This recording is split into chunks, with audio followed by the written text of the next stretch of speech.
and able to affect some change that way. But I've got to figure out how I can do my best to help the many who are so anxious and are so afraid. Firstly, I think she's brave to admit this. She's got more courage than all these other ass-kissing sycophants in there like Ted Cruz, Lindsey Graham, Josh Hawley, and the list goes on. But yes, Senator, many of us are legitimately afraid. But it is your job as a member of Congress to be the check on the out of control, lawless executive branch that we are all living through right now. This fresh hell. And as AG Holder said, you don't have much time to figure this out, sis. Like whether your game plan is to be charming or confrontational. This is war. Like we're in a war for the freedoms of this nation. We are fighting literal modern day Nazis. So I don't know, switch to independent, start caucusing with the Democrats, form a coalition that stops this madman. Do not delay.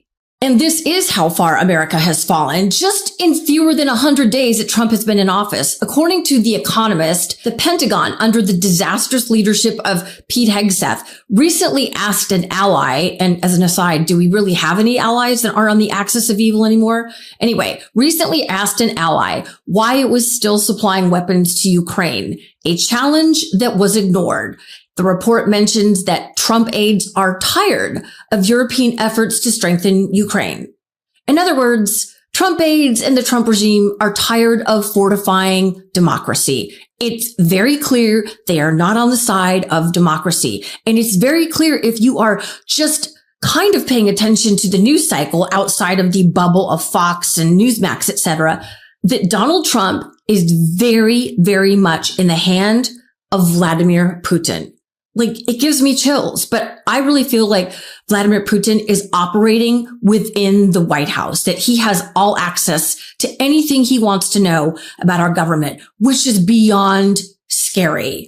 And the regime, the Trump regime, is openly defying a Supreme Court order as it defied Judge Jeb Boasberg's order to turn those planes around on their way to El Salvador that were full of kidnapped migrants. Has been openly defying court orders in a myriad of cases, including the case of Kilmar Abrego Garcia. A Maryland federal judge had ordered his return, but the Trump administration has said no.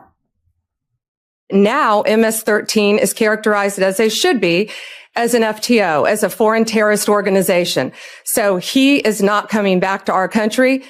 President Bukele said he was not sending him back. That's the end of the story.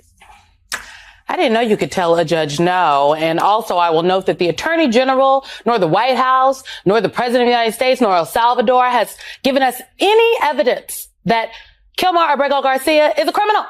So all the more reason that we need senators like Lisa Murkowski and anyone else who would join her to align with the right side of history today.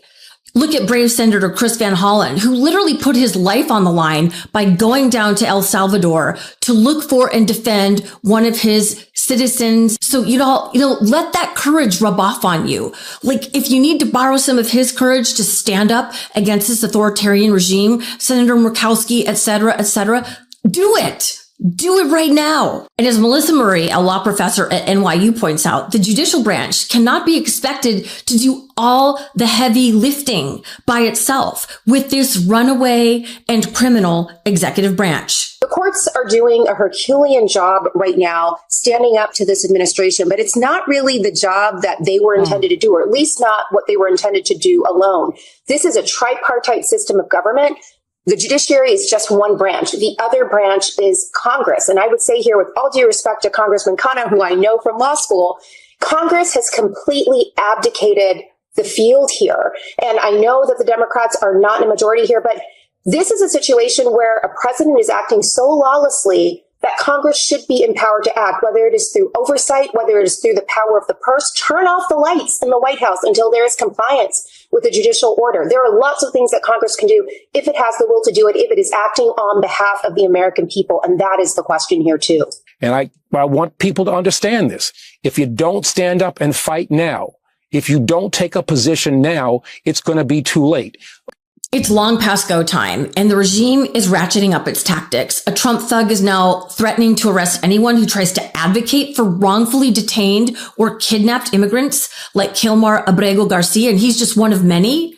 That's right. Now they're threatening us for using our First Amendment rights, for abiding by the flipping Constitution that this nation was founded on.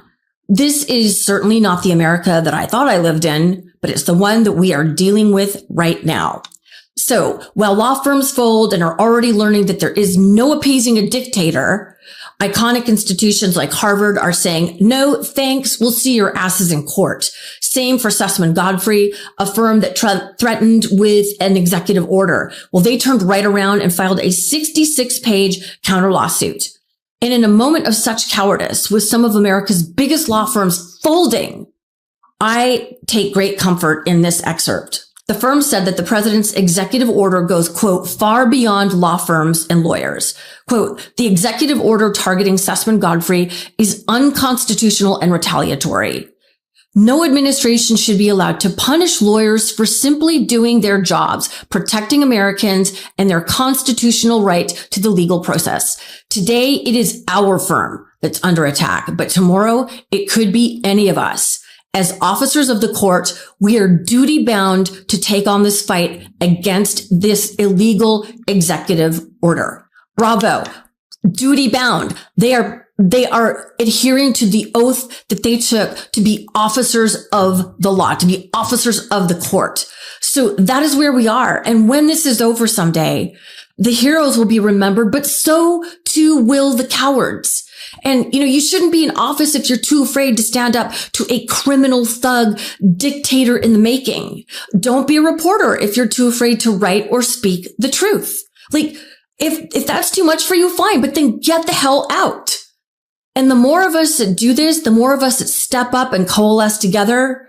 It's like one of my favorite representatives, Eric Swalwell, says, the sooner we can cut our time in hell in half, right? Thanks for watching. Please follow me. My socials are linked below. I just started a Substack. I would love it if you guys would come follow and support my work as an independent journalist. I will see you back here soon. And remember, courage is contagious. Peace. Love this video? Continue the conversation by following us on Instagram @MeidasTouch and help us blow past 1 million followers.